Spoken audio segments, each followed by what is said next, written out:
Why not? Eric P. Bishop, welcome to Suit Up the Podcast. Thank you for having me. I'm glad to be here. Do you mind giving just a brief introduction to the audience? Who is Eric Bishop? Let's get philosophical. Who am I? So, I have a super amazing job. I'm a financial analyst who Mm-hmm. loves to write novels that have nothing to do with being a financial analyst. Um, I frequently get, especially with the body man, they're like, so, Mm-hmm. like, where in the government did you work? And I'm just like, no, really, I like work for a Fortune 500 company and I do finance, like, so you can't really say anything. And eventually you just go, yeah, I'd have to kill you. I'd have to kill you. Sorry. That's always the best answer. Really I'm only is. a financial analyst, and I just go, I just went, Uh-huh. yeah, yeah. If people only knew the truth, they'd be like, geez, this is a boring guy. So the irony of that is, believe it or not, I'm working on my next book right now, and the main character is going to be someone who's like in college to become a financial analyst. So They I might might have to pick your brain later. they might want to rethink that completely. Actually, no. So it's a good career. It's been a good position. I have a great boss. I have a great setup. And it allows me the ability to moonlight as an author, that I can, follow Mm-hmm. my passion in the evenings and weekends. I just got back actually from a book event, my third book event for Ransomed up in Virginia. Awesome.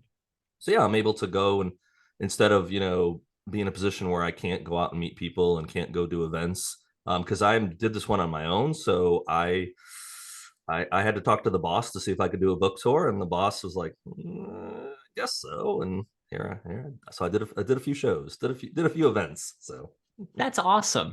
I yeah. always think that writing is one of those wonderful things that it can fit pretty much, it can adapt, is highly adaptable Mhm. to whatever you're able to give it.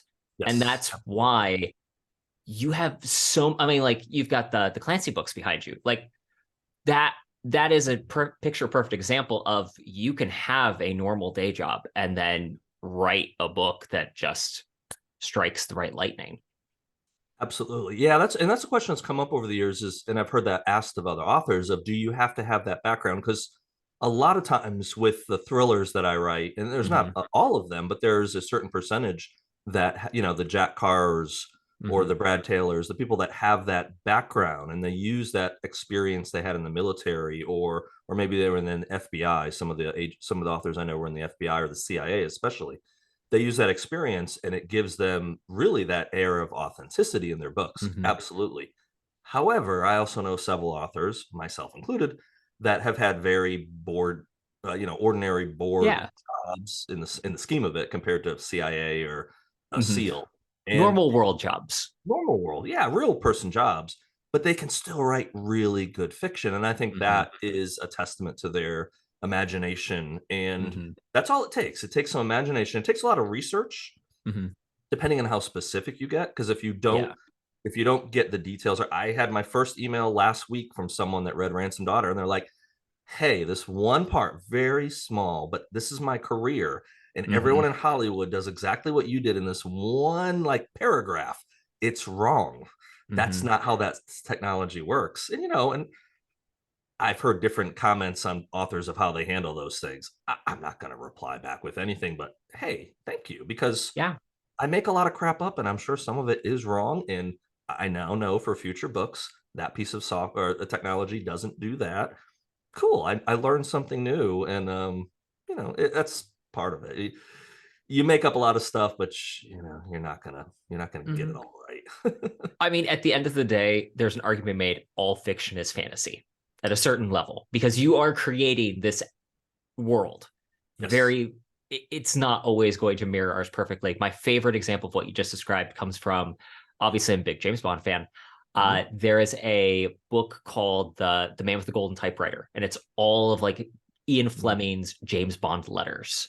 And he Love it. got a letter from a fan about how he used the wrong kind of braking system in describing the Orient Express in From Russia with Love. And the graciousness to which he replied to that letter has always been an inspiration to me of, you know what, thank you for doing explaining this, that's awesome. I am not going to correct the book as it is already now out, but for future reference, thank you. Right, And absolutely. what more can you do than that? So the one, I don't know if it probably is not exactly in the shot. So the book that it's different but the same of Mhm. All the Best, George Bush. Mhm. Instead of doing an autobiography, he did that book, which was his Oh, letters. He mhm. requested the letters he sent for people that he could publish a copy of it, and That's it a good was idea. all in reading that thing though. But it got you. I think something like that people can tell their story. You can come on a Mhm. podcast and say, I'm a financial analyst, I'm this, I'm that. When you read their words, that's Mhm. their soul. They're Mhm. exposing themselves in a very raw way. And the cool thing about that, real quick, is I read the book and probably in 2000, I think it was. And so I sent him a letter just to say, hey, Mr. President, Oh. so cool for you to do this. And at the time, it might have been, oh yeah, was it 2000? Yeah, it was 2000 because George W was running. And I even made a comment of, hope your son, wish him luck on, his venture to follow in your footsteps. And I sent a letter, hey, I'd love to get a response. But after a few months, Mhm. send a letter, never hear anything. I got a response back and I got a personal letter. I got a signed photograph. They're framed, they're off camera, but they're framed on there. And then fast forward to years later, but the Body Man gets published.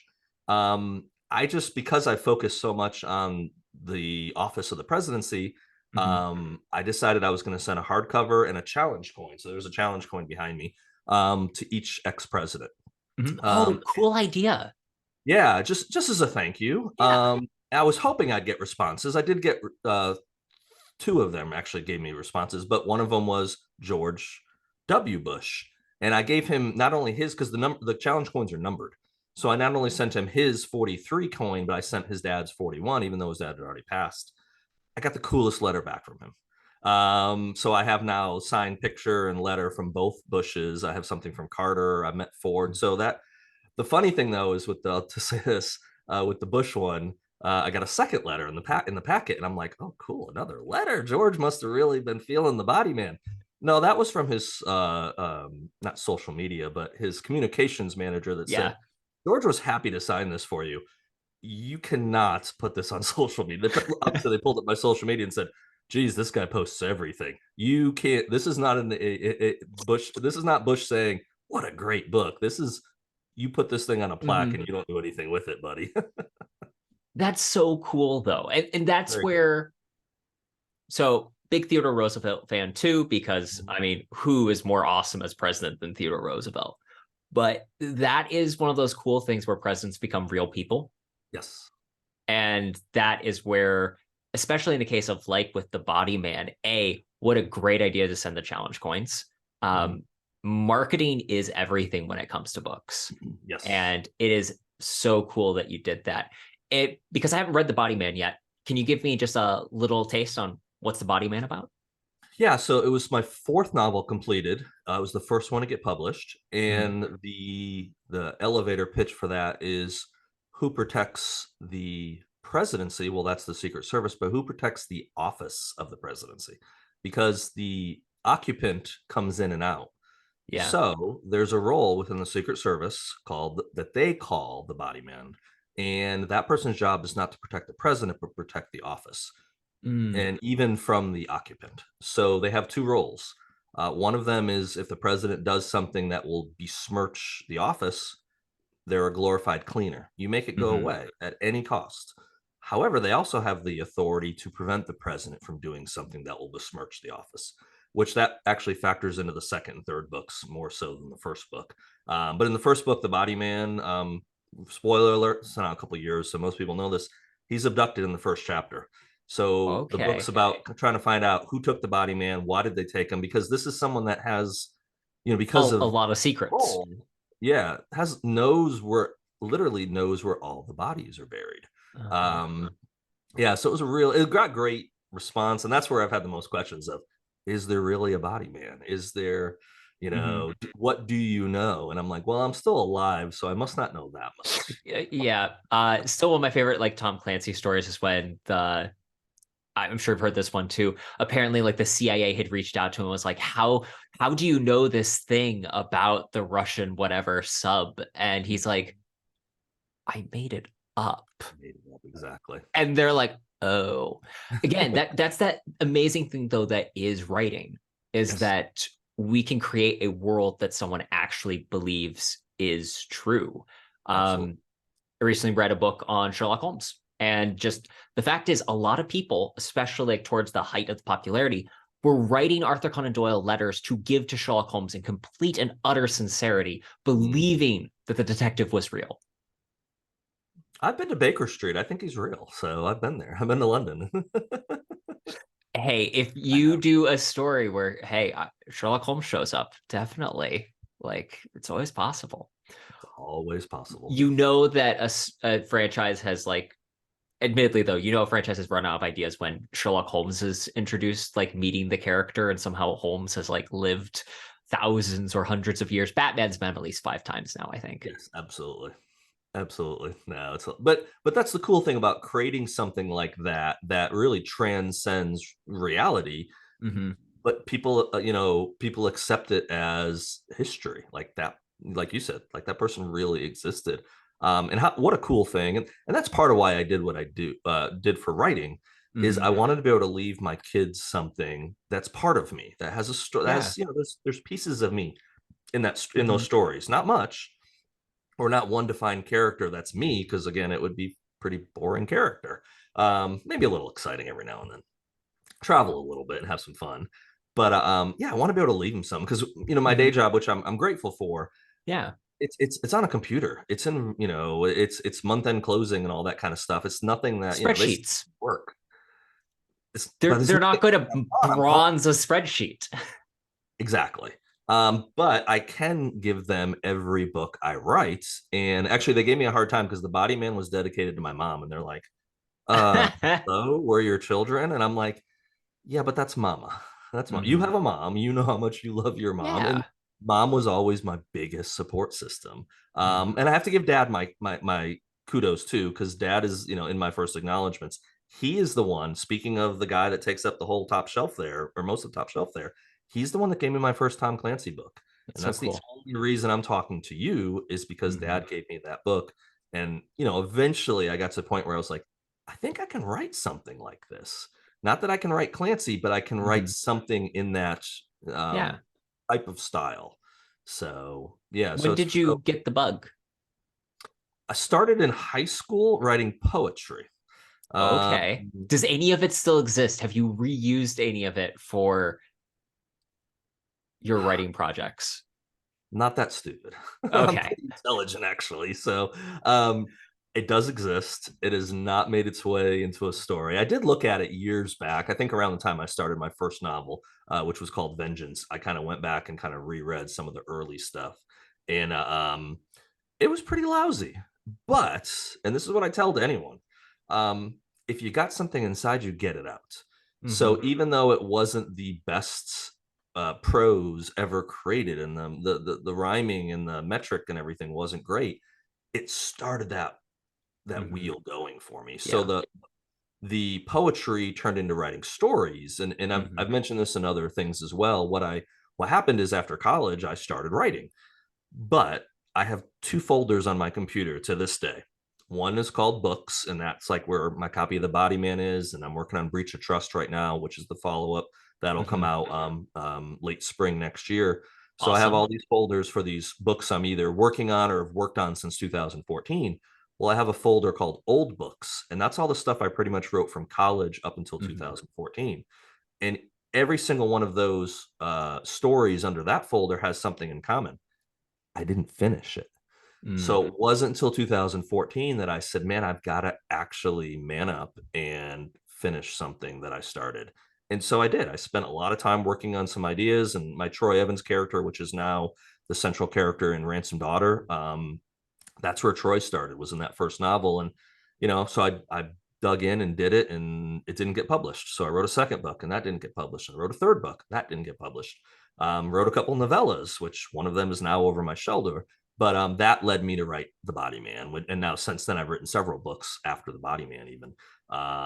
So yeah, that's how that passion and that fire, and that's what I try to encourage people with is, and you don't know Mm-hmm. what's going to happen until you finish something. And you might Yeah. finish writing a book and realize A, you didn't enjoy the process. B, you suck at it. That's Mhm. very possible. If your mom doesn't even like it, then probably should go do something else, because your mom will like anything for the most part. Mhm. If she does like it, doesn't mean you did anything that great because it's your mom. However, but no, finish it. Finish that Mhm. first draft, because you might have something. I know two people in the last couple years that their first books hit massive pay dirt. Mhm. You know, that's not normal, but that tells you that can happen. I Yeah. also know a lot of other people that it took 4 or 5, 6 books or Mhm. plus before they could even consider quitting their day job, because it doesn't make much money for the traditional or Mhm. self-published or any type of author. But that's okay if you continue on with it, if you get better at the process, if you don't do one key phrase that's made up of 2 words, if you don't quit, you might succeed. Mhm. I So mean, don't quit. the reality is overcoming that barrier of finishing Mm-hmm. is it is all the thing. It's all of it. I'm sure you meet people all the time that do the same thing. I talk to someone, talk about writing, and they're like, "Oh yeah, I think I have a book in me," and I go, "See, that sounds like great to you right now, but talk to me when you are 50,000 words in Right. and still trying to figure out if where you're drawing the line and whether or not you're finishing it, because Mm-hmm. it's finishing the book. Winston Churchill compared each writing project to a monster, a beast that must be slain and then thrown before the public. And I think that's a beautiful description of what it Yeah. means to write, Yes. because each one also, there sometimes there's always some similarities, Mm-hmm. but at least so far in my experience, each writing project tends to be a little different, have Yeah. its own challenges that you have to overcome in the process. Yeah, and I've answered that one a lot too. Of what's your process, and my process has changed dramatically. So in Mm-hmm. 2014, when I wrote that first novel, my kids were little. I was married at the time, Mm-hmm. and I only had like 2 hours or plus an evening to write 6 nights a week. That was it. Didn't have Saturdays and Sundays. Didn't have during the week. Mm-hmm. Nothing. So I had that small window. Now, fast forward however many years now, that's been way too many, 8, 9 years later. Now I have different set of challenges because Mm-hmm. I have my kids half the time. So the time I have my kids, that's what matters. The writing does Mm-hmm. not matter. I might Yeah. get something done when they go to sleep, but most of the time I'm over in the other room doing dishes and making Mm-hmm. lunches and laundry and all the fun domesticated stuff. So I have to be very vigilant and dedicated on that Mm-hmm. time that I do have that's really free time. And of course, this year's been hard with creating my own publishing imprint and going down Yep. that route has made writing a fun memory. I do a little bit of it, but Yeah. not nearly what I would like to. But now that I've got the train rolling, Mm-hmm. I might bump into a few animals or something on the track that I got to push out of the way. But it'll make things easier next year. Put it that way. Mm-hmm. So So hopefully, one of the questions I actually had was because I'd heard in, I think it was your interview with Chris Clark, you had talked about how Ransomed Daughter had started out as a novella that was staying in the folder, yep. and you pulled it out and gave it a read, and then edited, revised, and brought it to what we have today. Mhm. How much difference did you see? Because I mean, that's one of the things I think that's amazing about writing, and why people should always keep writing, is that it's so iterative, Yes. where you can look at something you've written years ago and go, wow, that's dramatically different potentially than what you'd write now or your process now. Mhm. How much variation did you see when you were basically bringing it up to your current speed? I made a lot of changes. I added a lot too. I added, I think, in the neighborhood of 5 to 7,000 words, because it Mm-hmm. was under 30 for sure. So I definitely brought it up to around the 35 range. Um, I was just, and I don't remember, I've answered this a Mm-hmm. few times and said the same thing. Yeah. I don't remember when I wrote it, and I really don't. And I've never looked back at the original file. Sometime prior to 2019 was the first Mm-hmm. draft of it. So maybe 18. I don't think it was Yeah. early as 17. But I'm a different writer. Now I had 3 books done by then and other stuff Mm-hmm. written. But in the last couple of years, especially, the last couple of years, I've gotten better at critiquing myself. Mm-hmm. I was at this book event in Richmond on Sunday, and I was telling a funny story to a few friends that were there and some visitors. Um, and I said, "Oh, well, this particular story is in Ransom Daughter." "No way, you didn't put that in there." I was like, "Oh yeah, I gave it to one of my characters. It's a real story." So I pulled it out and I flipped to that page and I read like quarter of a page. Well, even doing that, I was like, oh man, that's how I said that. I would change that Hmm. right now. And I Hmm. literally was editing 3 months ago, Yeah. but it went through my brain at that point. But even now, and that's Hmm. one of the things of you've got to put the books to bed, in my opinion, and you Hmm. almost don't look at them again Yeah. because you could spend the rest of your life fixing one novel. Because there's so many ways to say something. There's so many ways to describe things, but that part's changed too, where I'm just a lot better at my descriptiveness. Hmm. Um, I do rely heavily on dialogue, and I've heard pros and cons with that. Hmm. That's how I enjoy telling a story because I can be Yeah. in the characters' heads and have conversations. And it's one of the biggest compliments I've gotten. They're like, "Man, these sound like real people talking." And like, well, yeah, in my head they are talking. And I'm just like I'm just trying to go as quick as I can to say what these people are saying in a way. I enjoy that, and I enjoy Hmm. reading books where there's dialogue versus when you got pages and pages and pages of just Hmm. paragraphs and description. The stuff that you just scan over, going, yeah, we're Yes. good on that. I got books I scan over now. I read like the first chapter and then I'm like, like, okay, that's what's going on now. Hmm. How's this Well, end? and that's one of the things I really enjoyed in Ransom Daughter is really the group dynamic that you have Mhm. is anytime those characters are just all together, you have captured dudes shooting the shit so perfectly Thank you. because it worked and played very well. The other thing I really appreciate is that you wrote a novella, and I like shorter stories. Me too.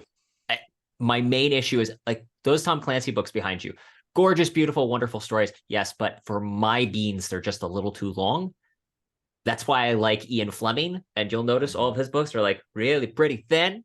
A lot thinner, yeah. Just a quick, rapid paced story. Give me the adventure, give me the excitement, and let me get on to the next one. Yes. Well, and thank you for the compliment. So I was worried, especially when I wrote some of the other books, because Troy and the characters are in a couple other books as well. Mm-hmm. And I've always been worried because I'm not former military. Am I being too over the top and with some of their sarcasm and all that? Well, I will tell you, I spent all weekend in upstate New York with a active duty Green Beret, fifth group, and a retired Green Beret and an Air Force guy. I think I could have even gone further in what I have in Ransom Daughter because the ball busting and everything that goes on was highly Mm-hmm. highly more dramatic than what I even had. So yeah, no, I've enjoyed that. Speaking of which, I should have put it on for the interview. So you don't normally get gifts when you go to weddings, and right before, like a couple hours for the ceremony, I wasn't in the wedding, but I was a guest of the Uh-huh. groom, and he's the one that's active duty. um, he pulls out a bag and he goes, "Oh, I got some stuff for you. I got something for you." Oh, okay. He had told me he had got me something. So he just got back from a deployment recently. He was in Iraq. He was in Kandahar. And he's like, "I got you a little something." He pulls out this box, puts it down, and I look at it. I wish I could grab it. It's literally, and I say, "Well, I won't get up." It was a Rolex box, and I'm like, "What did you do?" And he's like, "Open it up." So I'm like waiting for it to blow up, or have it Yes. be like a piece of crap in there, something, something that, no, it's a Rolex, it's a watch. And I'm just looking at it. I'm looking at him. He goes, "Oh, it's fake. I bought it in the bazaar." I'm like, okay, good. I'm not accepting a $7,000 Rolex from you. And I know you don't have that money. So that means you killed someone and stole a Rolex. That's frowned upon in the military, isn't it? So Um, something's missing on the inventories here, guys. the cool, you know what, the coolest gift in the world. I put that thing on. I wore it to the wedding, and Mhm. he was like, "You're wearing it?" I was like, "Heck yeah, I'm wearing Yeah. this." I wore it all day during my book event. And I'm like, "Look what I got." And I had a couple people like, "Dude, you got a Rolex?" And I'm like, "Yes, I did." They're like, "How'd that happen?" I'm like, "Oh, it's fake. I mean, come on." But But it's a better story. a much better A story. much better story. And I gotta tell people that too, so they don't shoot me and be like, "Bishop's got a Rolex, take him out."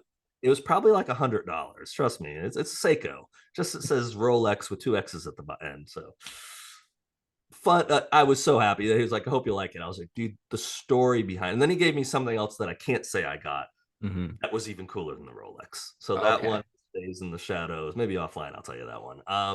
But yeah, it was. I was like, man, I guess that was my reward for driving 13 hours to a wedding that I wasn't even in. So, but it was great to see them, and just to have that time. Mhm. To see those guys because a lot of times they're busy working and doing Mhm. their job, and they do completely view it as a job. And it was great to have that time. I joked with him. He mentioned he didn't want to wear his uniform during the ceremony because Mhm. people that would come up, even though they all know they're all family. Yeah. It's still that difference of perception that comes up. Yes, absolutely. And he basically, again, it comes down to soldier by soldier, but Mhm. what he basically said is, the thank you for your service for him. He's like, it's a job. Yeah. It's a job. So to him, he doesn't really like, I think, that exposure or that attention. So I made sure right before the ceremony, and I was getting dressed in my outfit, that I came over and I said, I'm not going to thank you for your service, but I held up American flag socks. I said, but I'm wearing these for you. And he's like, I like that. I was like, okay, I'm on your side with this one. So I tell you what, this is a slight tangent, but as someone who is currently wearing Irish socks, because I'm very proud of that, like whatever quarter percentage is, that socks are the greatest form of self-expression slash rebellion to any sense of style possible. For amen. who is the suit up guy, they're like, how do you match your socks? I'm like, I don't. My favorite socks to wear at a wedding, I have a pair of Aphrodite socks Nice. because I'm like, why not? Why not? I'm Absolutely. celebrating the goddess of love. Let's do it. Do it. Hilarious. Hilarious. Um, so one of the things that with the having a shorter book, Yeah. one of the things I liked about the idea, and I just wanted your feedback on this idea, Sure. that kind of like with having movies that are a little bit shorter, Mhm.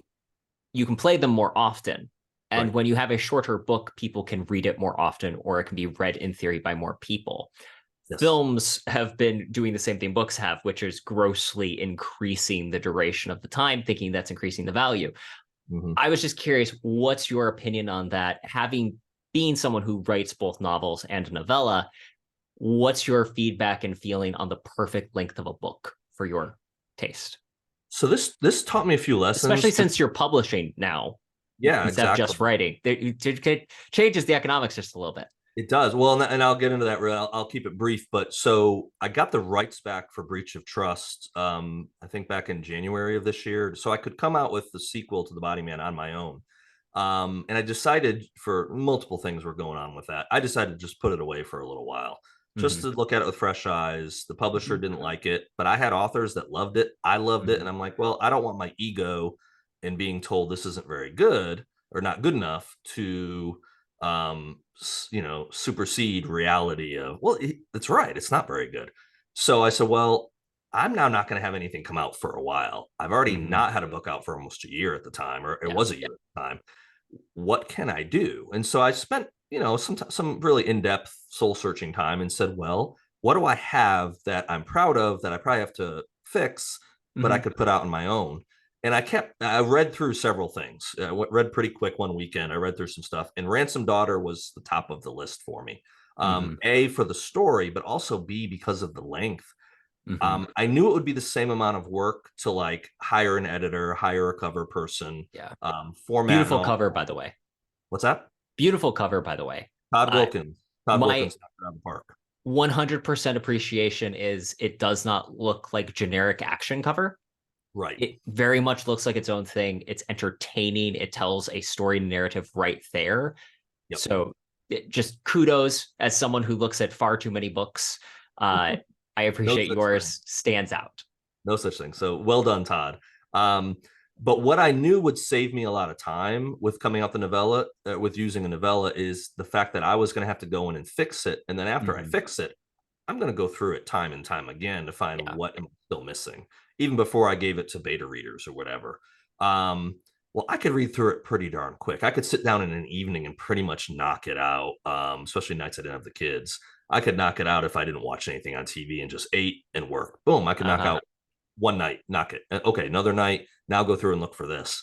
Versus, for the Body Man was 105,000 words, 450 Mm-hmm. pages. That takes me nights to go Yeah. through. So the novella, and what I found as I kept going through it is, man, I like this. So what Mm-hmm. it taught me for going forward, like even Breach of Trust, when I took Breach of Trust or got it back from the publisher and looked at it the first time, I think I was at like right around 100,000 words. Mm-hmm. After now going through the novella several times, it's like, I think I want it in the low 80s. Mm-hmm. So I'm gonna have to slice and dice this thing. Oh, this pig's gonna squeal here at some point because I'm gonna do some stuff to it. But I think, and there are some readers out there that they Mm-hmm. want to read 150,000 word book, 700 pages, so whatever that comes to, 700 pages. I'm finding I'm not one of those people anymore. I probably will never read any of these Clancy books ever again, just because they were so great when I was younger, but they're so big. So the novella almost kind of taught me of, probably shorter is better. And so far, one of the biggest compliments I've got for Ransom Daughter is that it's a full story, Mm-hmm. but it's tight. It just Mm-hmm. goes from bounces, each chapter is boom to boom to boom to boom. Mm-hmm. And I need to do that same thing. It will be bigger, but I need to do that same thing with like Breach of Trust and future books. I think that holds people's attention, and it allows them, yes, more time to, read my novella, and then, go buy David Darling's novella, read something, or go buy Ama Adair is a friend of mine. Ama's working on a novella as well. Steve Stratton is a buddy of mine. Steve's working on it. So I've told them all, that's 20% royalty for me for starting this trend, which I didn't start this trend. Brad Taylor's done novellas, Chris Haughty. I think they're going to grow, and that's not me having some ESPP going, this Mm-hmm. really works. But I think as people's attention span gets Yeah. worse, mine included, I think something like a novella really can help fill a void. And then, real quick, to circle back to what you had said, also from a financial standpoint, knowing that I'm Mm-hmm. doing the business side of this now, you know, you pay for every page that gets printed. If you do a print version, ebook, Mm-hmm. different story. Yeah. But for a print version, you're paying for every page. So depending on what you kind of are looking for a profit margin, which it's not very high, people don't think that authors are making lots of money on these. You haven't retired. Wait, you're not coming in from Fiji right now? Oh yeah, this is digital background, man. Oh, okay. Okay. Okay. I'll be right back. Wait for me. Yeah, yeah. They're getting me a drink. It's fine. Okay. Good. um, but so for profit margin and all that, you're having less of a profit the more Mm-hmm. pages you have. So or you're raising the price, and especially with the novella, I was really careful. Some people said, well, it's still priced high. It's like, yeah, but there's not a lot of wiggle room at that price point. Um, Yeah. so it's not like, I'm not going to Fiji off these books or anything Mm-hmm. crazy, unless, people, listen to, the Suit Up podcast, and, we sell, 10,000 this week, then, Mm-hmm. once we multiply that by 10, then, Fiji might be on Yeah. the horizon for a future book. Well, let's do it, guys, ladies and gentlemen. But no, but that's the side of it that you don't, when you're writing, you Mm-hmm. don't almost think about it. But once you Mm-hmm. start looking at the business side of it and go, so an 80,000 word book versus a 100,000 word book, the profit margin grows, or the price can shrink if you pulling in at 80, Mm-hmm. and you can bring the price down, um, to make it more affordable. So there's lots of ways to look at it, really. Mm-hmm. That's the thing I think that's fascinating, and I think is cool about. So my first book has been self-published, Mhm. and the thing that I think is fun about having to go through that is it gives like a grounding to the art.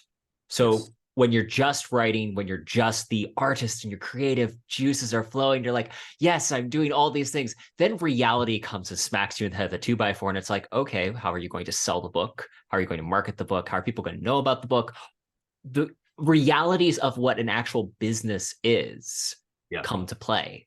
And honestly, I think that there's a compelling argument to me, especially in the world of self-publishing today. It isn't a question of if you're a good writer, it's if you are a good business person in a lot of cases. Absolutely. Yeah. And that is like, I've seen that. My day job is in agriculture. So we were talking about boring stuff. Um, People can farm, but it's whether or not you can run a business that determines if you have a successful farm. Absolutely, 100%. Yeah, and I mean, you've seen it with just the publishing industry.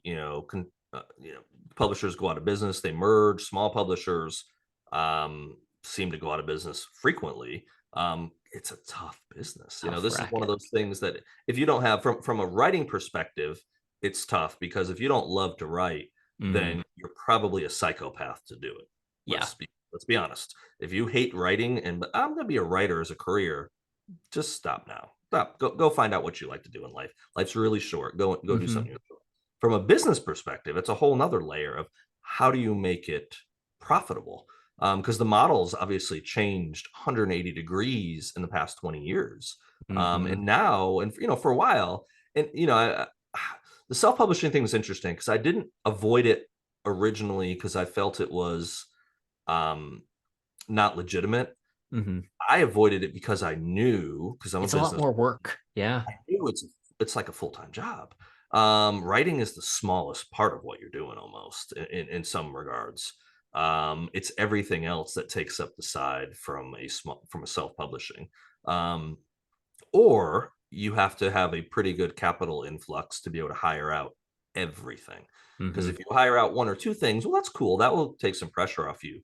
But if you want to just focus on writing, you have to hire everything out. And that exponentially gets expensive, especially the marketing. I'm still Uh-huh. learning the marketing. I think I'm good at it, but I've been delving into the world of like ads and Facebook Hmm. ads. Mm. I'm And running you one can right spend yourself out of house and home on that real easy. I spent a decent chunk of money on because the publisher I didn't really understand that or didn't wasn't under the impression the publisher for the Body Man was going to invest much in marketing. Didn't really know the marketing plan was Hmm. lacking, and so I went in on my own and did Facebook ads, and I didn't have a clue what I was doing. And in the first month, I spent not tons, but I spent a decent chunk of money. I don't think it accounted for many sales, or Hmm. not enough to justify the money. So now with Ransom Daughter, I've been trying to fine tune what I'm doing. I'm not throwing the kitchen sink at it. I'm being very Hmm. precise in what I'm doing. I Hmm. haven't looked at any sales numbers. That's the other thing. I've gotten that question even this weekend with friends like, well, how's it selling? And I'm like, I don't know. Like, what do you mean you don't know? And I said, I mean, it's been 3 weeks and I've not looked at any sales reports. Like, Hmm. why? And I'm like, A, I'll probably be disappointed. And Hmm. B, it's just going to mess with my head. I have a marketing plan Sure. in place for the first month. Hmm. I'm going to focus on what I'm doing. And at the end Hmm. of that month, when I look at the numbers, I'll either be, booking a flight to Fiji, which is not likely, or I'll be kind of changing some stuff up and reallocating how I'm doing things. And I'll learn some lessons. But I had got that advice years ago from Mark Cameron when I was, under a publisher. I said, any advice or whatever. And he said two things: don't look at your sales numbers and don't look at your reviews. Hmm. And fortunately, with the publisher, in a way, fortunately, I didn't see the numbers for like 4 months after they Yeah, occurred. there's a So I had long no way lead of time. knowing how I was selling, anyways. But I also ignored looking at the reviews for a while, thanks to Mark. And now I'm almost still doing that a little bit, even though I need to look at the numbers. Just delay looking at them because at least from Hmm. the get go, from the start, I don't need to be every day Hmm. going, oh, I sold this many copies or I sold 0 copies or something, because that would be just soul crushing. And it might cause you to overcorrect where Correct. there's that, I can't remember what the book was called, but basically the whole premise of it was that reacting to data can screw up your plan because you're not giving it time to play out. It's like poker. It was funny, we used the illustration earlier, but if you need to wait until you have enough information to make an informed decision instead Yep. of just reacting to whatever you see on the table. Right. Which that points back to what you were saying. And I'll know in a few months of our novellas, because Mm-hmm. I kind of am looking at my sales data because I've got 2 years worth of sales data for the Body Man. Mm-hmm. And you expect that you're probably going to sell somewhat in that neighborhood unless people just didn't like it. But I got like, I think I'm at 423 ratings on Amazon. I've had some That's pretty awesome. solid numbers that I'm very proud of. So you figure I'm going to keep some audience at least. Mm-hmm. But for a novella, am I going to keep all that audience? Am I going to get half of it? Mm-hmm. Am I going to double the audience? Mm-hmm. I don't know. And I don't, I'll know more as I start looking at the numbers and going, okay, maybe there's not a big audience for novellas, or maybe there's an audience that is really going to take off or has taken off. I just don't know it yet. Mm-hmm. So yeah, it's learning a lot. I'm throwing darts at the board, but I'm trying to be very precise. Yeah. I'm not, I don't want to, I don't want to shoot myself in the foot, and Mm-hmm. and I also don't want to do that. Don't want to look at something and go, okay, pivot and totally start doing this. It's like, no, that's why like I'm still filming podcasts the next month or so. And I Mm-hmm. had a lot come out right around it. Mm-hmm. But I said, well, I don't want to have 30 of them come out in Mm-hmm. 4 weeks because I saturate the market. You And a flood lot, it, everyone looks at it at once, or even worse, if you I don't know if you do this with podcasts you listen to. If I see that someone has been on a podcast like 4 times, I'm not going to listen to the next one. yeah, absolutely. And in turn, that also means that sometimes I go like, do I really want to read this book by this person? Because I've seen like Mhm. their face and their name everywhere. Like, my Right. goodness. Yeah, no, Um, absolutely. I'm curious, do you think that your background as a financial analyst has contributed to your ability to do your own business and self-publishing because you actually Sure. know how numbers work, Yeah, unlike no, absolutely. probably a good handful of authors. Yes, I think absolutely. I think having that understanding of how to budget money, how to just interpret data Mhm. from the financial data, yeah, I think it absolutely helps. I also think it helps me with the you and I don't always not always great at it, so kind of reversing my words in a second, but that attention to detail. Mhm. There are some careers out there and some jobs that you don't have to be precise. Good enough is get you by. Mhm. Um, I work for a Fortune 500 company, and I mean they count down to Numbers every don't every lie. banana. Every banana counts. So Yeah. the monkeys better be doing a good job because they can't waste the banana, basically.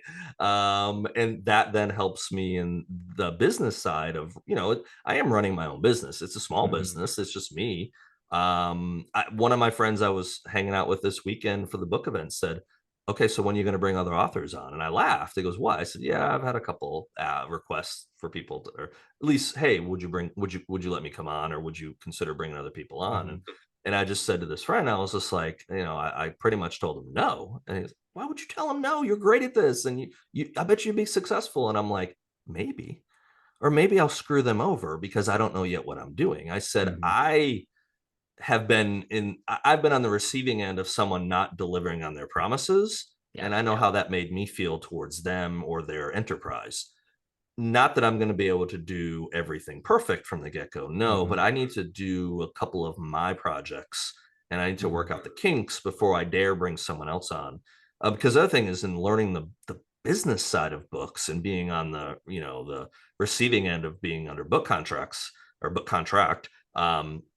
I know what an author gets, Mhm. and cat's out of the bag.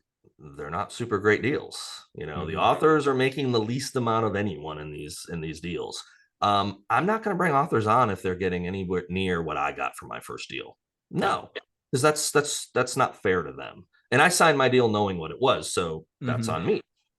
Now that I know, I didn't know what I didn't know at the time. Now I know it. Now I've learned it.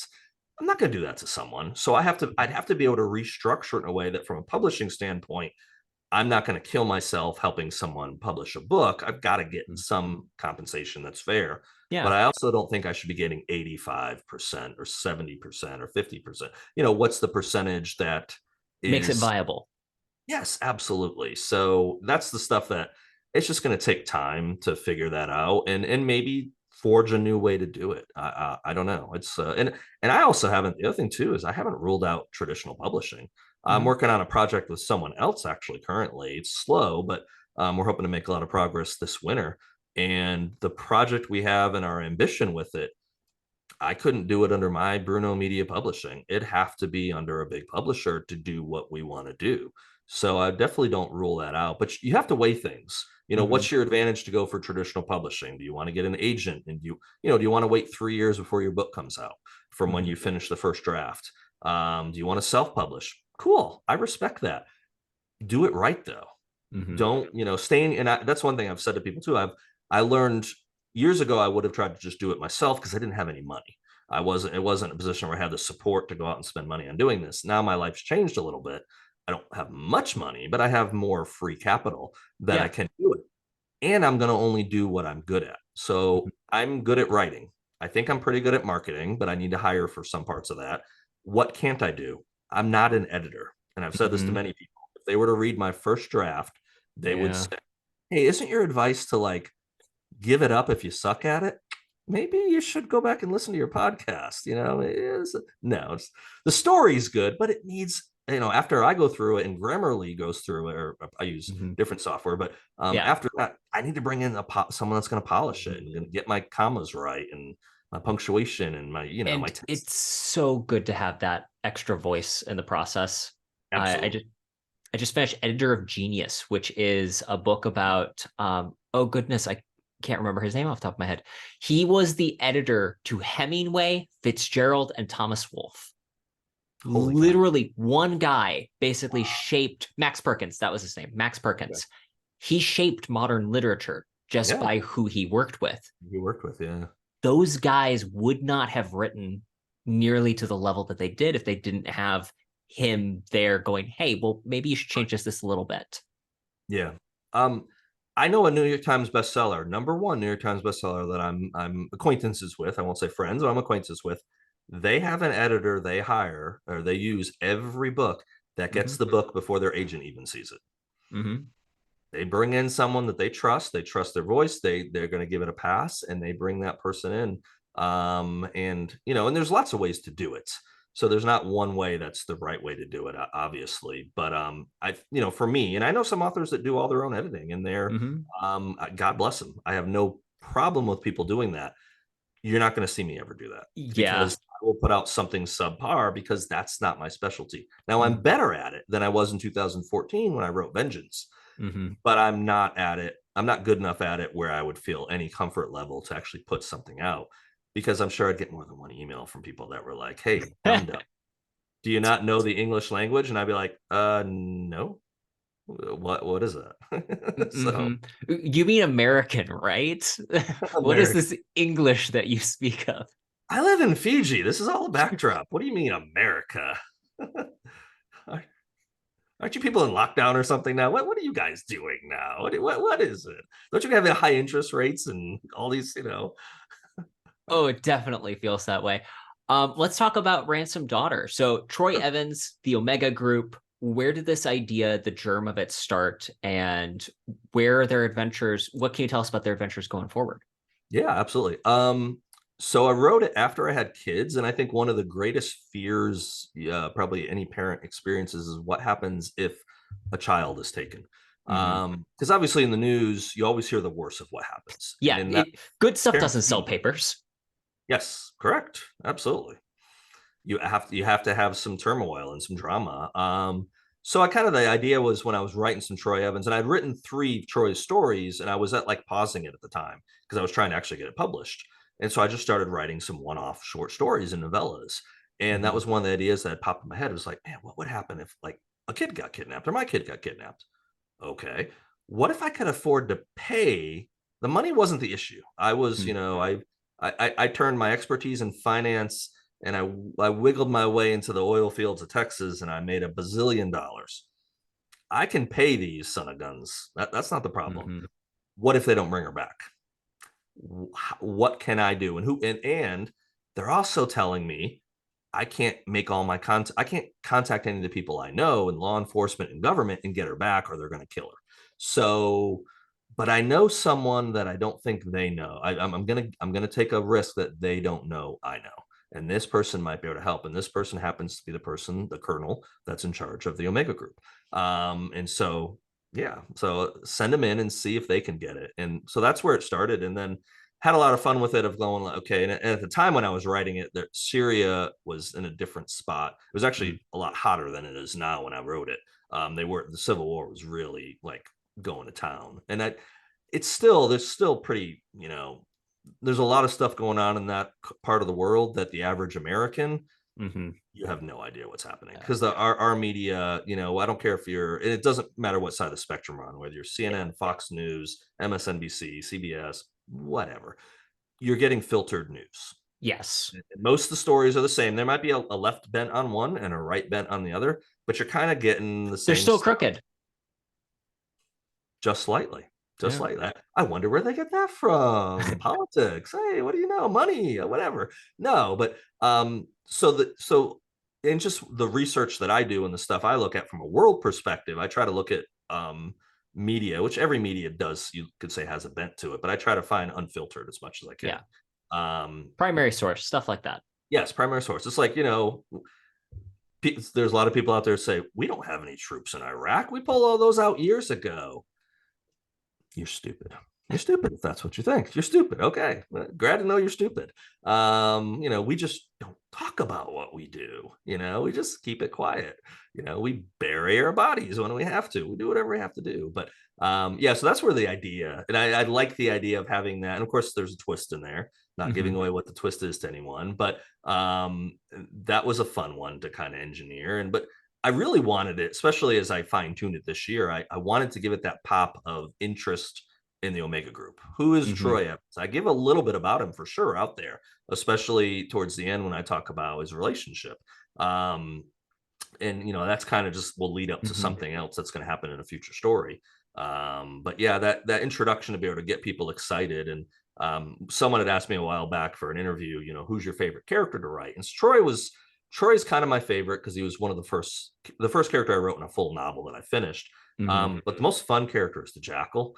Hmm. Um, I love that sarcasm, and there's going to be a lot more coming out with him in future stuff.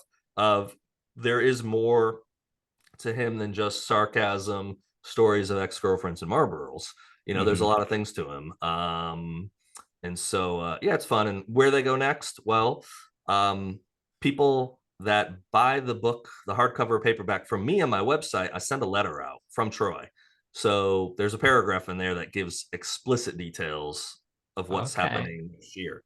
What I will say to everybody else is that the Omega Group will be back next, probably end of fall, winter. Hmm. Time frame will kind of determine how motivated I can stay and how I can piece together that story. It's ready, but it Hmm. needs a lot of work. It's something that I can't wait to finish off and get ready for everybody. But there's going to be a couple devices that we don't like to be unaccounted for, Mm. and can't find these devices. Maybe the Omega Group can find them. So that's my sneak peek. I'm excited. They're good at what So they do, is what I will say. we had recently interviewed Jerome Preisler, who Okay. he's written the Net Force series, the relaunch version of it. It's in the Tom Mhm. Clancy universe. And Yes. the cool thing about that is we talked about how when you build an ensemble cast of members, the fun part is seeing how through the different iterations, how the Hmm. individual characters start kind of taking on, you write them this certain way, but then they start developing their own interests and personality. And Yes. that's the cool thing about writing a team dynamic like you have, Right. is it's going to be exciting to see where not just Troy, because obviously he's our stubble-jawed protagonist that we expect to like follow him, but it's characters like the Jackal that they might have interesting arcs that can't be necessarily predicted at this point. And it's going to be really Exactly. cool to see how they develop.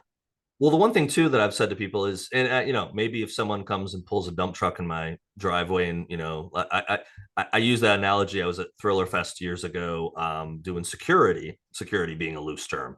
I was on the security team, and George R. R. Martin was one of the speakers, and so I got to meet him, Oh, got to be wow, around him a little bit. cool. It was weird, but it was cool. Uh-huh.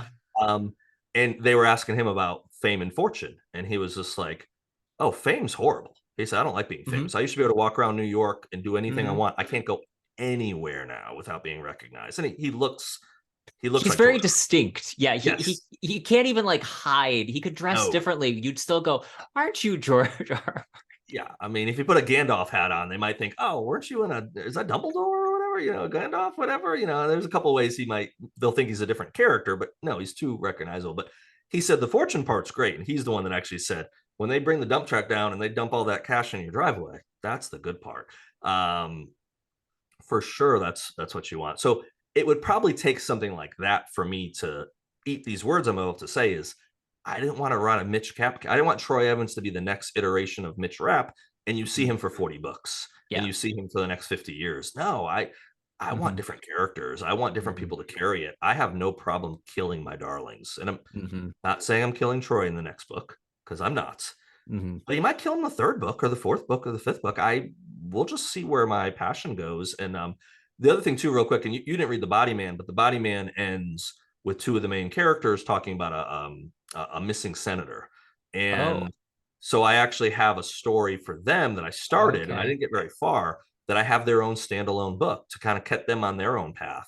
And there's Hmm. also a female assassin in the Body Man who a hint for anyone that's watching this podcast shows she's back in Breach of Trust, which will come out next spring and fall. Little bit of Mercy. She's there, but I have her own novel, and I started that a couple years ago, which in my world I've got to get back to. I started it, and then I was like, actually, I was working on her novel, and I got the book offer for the Body Man, and that Hmm. stopped that. I was at like Yeah. 30,000 words, and I've never touched it since. So I have Mhm. unfinished business with a female assassin.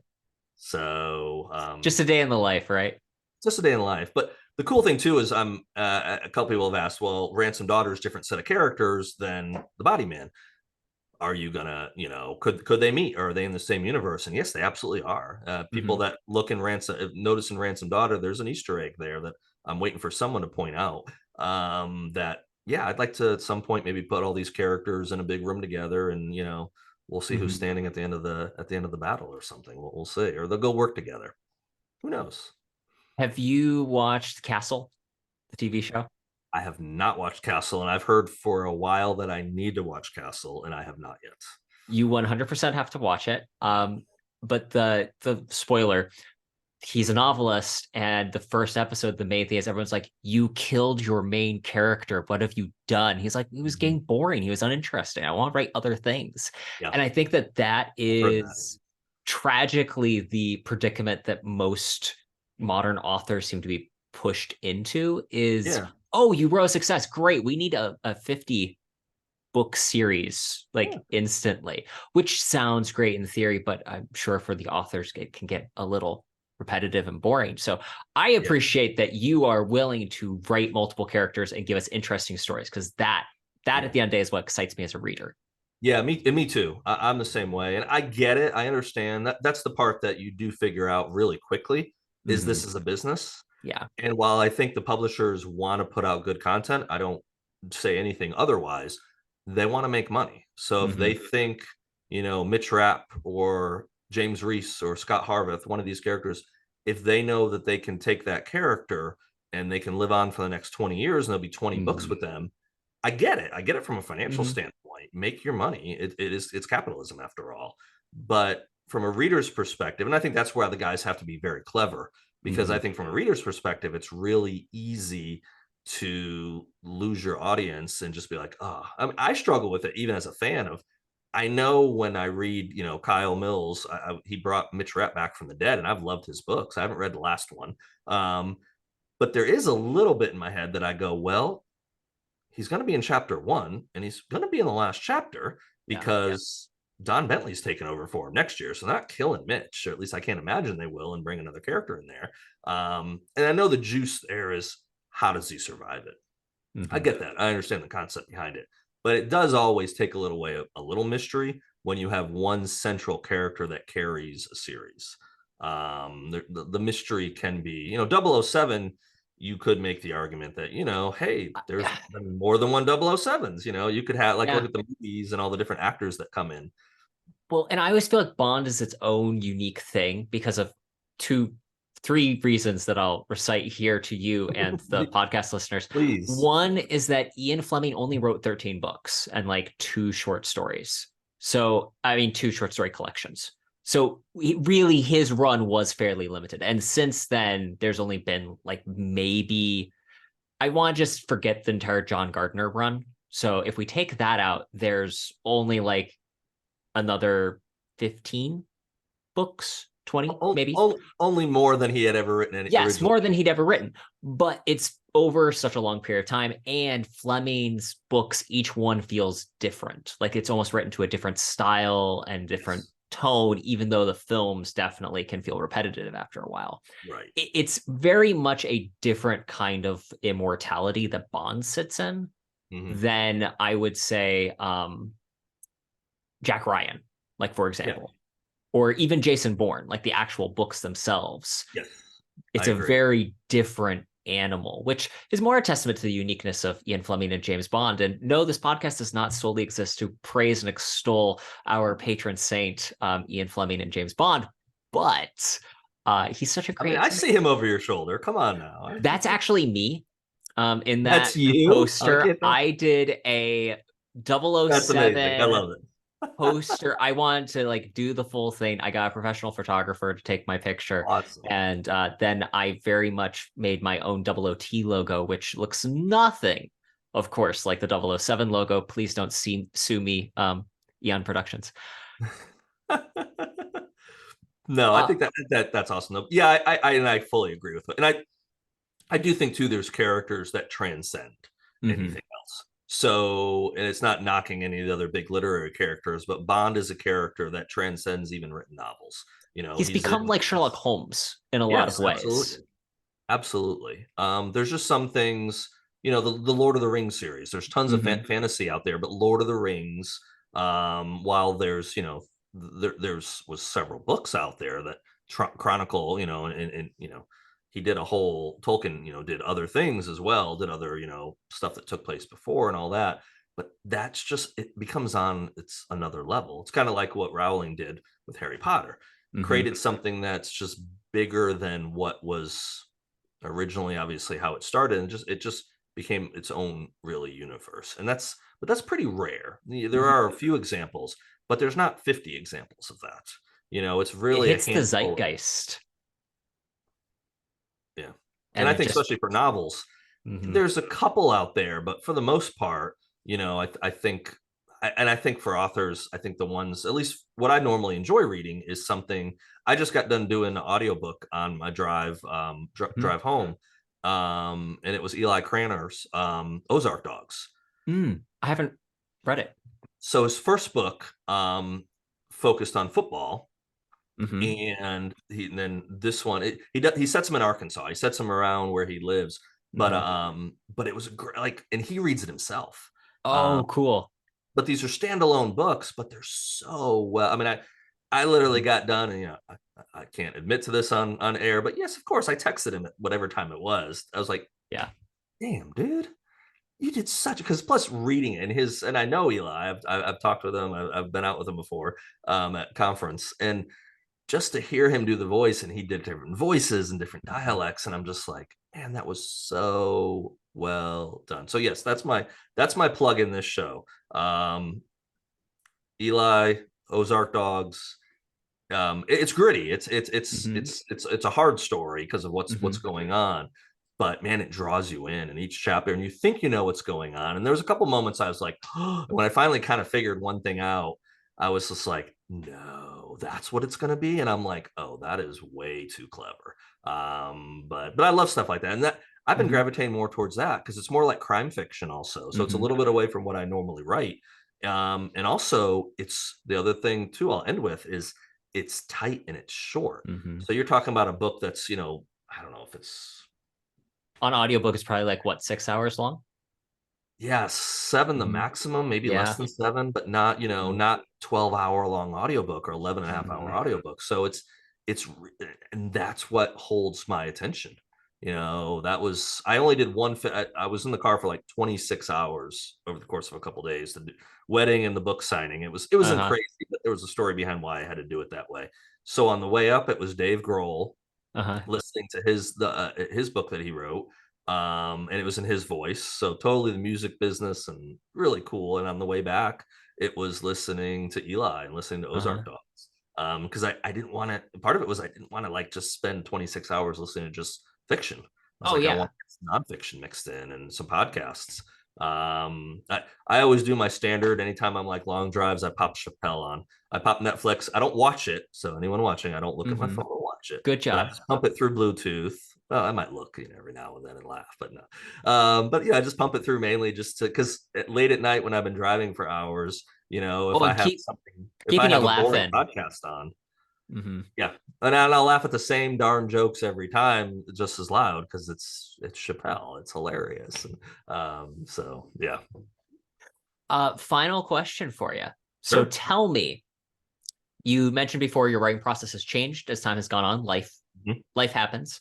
Do you have a writing routine? And if so, what does it look like? No, I don't. I've had them in the past. My routine has definitely changed. So no, there's no formal one now. Right now, my routine or what I have to do is balance, because I do actually. I'm Mhm. joking saying I never write. Most of my writing now, though, has been fixing like breach of trust in another Mhm. project I'm working on. It's Editing not is been always writing. such a different thing than when you're sitting down doing that hard first It is draft. absolutely, and I miss that. To me, that's the juice. That's Hmm. why, when I sit there and bang out a chapter or get or type the words "the end," Hmm. that to me is why I do it. Everything else is required to get me to that point Yes. and to fix it. Hmm. But yeah, right now my routine is there's nothing that I can express even with it, because it's so, right now it's a mixture of, okay, what do I got to do for, Hmm. get the next cover ready for what I'm going to reveal next. Hmm. What am I Go look at Facebook ads and see how those are doing. Just a lot of the business stuff, a lot of The the business marketing, stuff, every yeah. day is putting up, I don't put every day something that points to Ransom Daughter, but sometimes every other, and sometimes Yeah. two times that every other day, just to keep that The juice flowing. out Yeah. there, basically keep it out there. And but I also try, and one thing that Ema Adair's book just came out, a new game, and Mhm. I love promoting other authors, and Yeah. it's nothing for that I expect that they're going to promote mine, or it's just purely, hey, other people have been gracious to put my works out there, and I have the honor to Mhm. tell other people about a book, especially one like with Ema. I got to read an early copy, and that one's here because I got it in the I sent her a message the other day and said, hey, your book's coming. She's like, I would have sent you a book. And I said, Ema, we're in the business of selling books, not Uh-huh. giving books away. So I got it today because I'd been out of town. So I got it, checked the mail this morning, and went through it Book and mail's the get the book. best. And of course, it's hard to see it. I'm in the bottom. My blurb is actually in the bottom of the cover. Hey. And I was like, so I messaged her and I was like, that's so cool. She's like, you're in the acknowledgments too. And I'm like, oh, I haven't got that far. Let me look at the acknowledgments. But I love having my own books, obviously. But man, when you show up in someone else's, Yeah. it's a blessing. It's an absolute, especially when you didn't know it was going to be there. You buy a book and you're like, holy cow, my name's in the acknowledgments, or my name. I think twice now I've been on either a front or back cover. So that's a Oh, pretty that's cool. rare occurrence. Mm. I don't think my blurbs necessarily sell people a lot of books, but that's another whole conversation. Blurbs. I don't know if blurbs in general sell books, but you know, There's only like maybe 3 authors I can think of off the top of my head that I know if I saw their name on the book, I'd be like, oh yeah, such and such, just because like Nassim Taleb, fantastic philosopher. I think he wrote a blurb for, he's a big fan of Mark Ripto, okay. the strength training guy. And when Mark Ripto wrote his book, he was like, Taleb, would you mind? And this philosopher economist wrote a blurb for his book. And that is like, to me, just Perfection. perfection. That's cool. Eric, this has been an absolute blast. Where can people go to learn more about you, your work, and Ransom Daughter? Yeah, probably the easy. I mean, if you put my name into Google, you better get some hits. I would hope so, especially if you go to Amazon and type in Ransom Daughter. But probably the simplest way is go to my website. Mm-hmm. That's my name, Eric P. Bishop. And as I told you before we started filming this, I always tell people the P stands for Paul. And depending on what side of the aisle you're talking about, you can either be thinking of the apostle or you can think of the beetle. Whatever. ericpbishop.com. That'll get you links to buy a copy of the Ransom Daughter, or if you want a signed copy, I have a store there. I am Awesome. out of hardcovers, which is a good problem to have. I had A someone very email good me problem to this have. morning, said, hey, I want a Congratulations. hardcover, and I said, well, they're on back order of all places right now, so it's going to be a couple of weeks. So I will tell you when they're ready. Please don't send me money. I don't want any money yet until I can actually deliver it. But Mhm. paperbacks, I have a pile of them over my shoulder here. So if anyone wants all those, I need 2 copies of my book, one paperback, one hard copy. Every other Mhm. copy can gladly go out the door and be read or given away as the great Christmas presents. And they're Mhm. short, quick read, Mhm. fairly inexpensive. Let them be gone. Give the gift of literature The this gift of holiday literature. season. Give give the gift about a girl being abducted for money and make Saint Nick super excited. I would make the argument that stuff where bad things happen to other people is the best holiday reading on earth.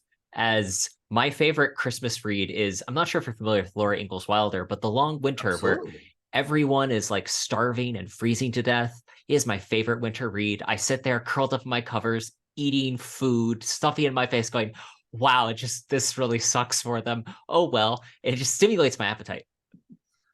This is Die Hard, which is really a Christmas movie. This is Die Hard, except it bounces around the globe a little bit and it ends up in Syria. And something's happening in Syria that's not necessarily what you think. And we will link all of that in the show notes. Eric, thank you again for joining us. Thank you for having me, Terrence. I appreciate it.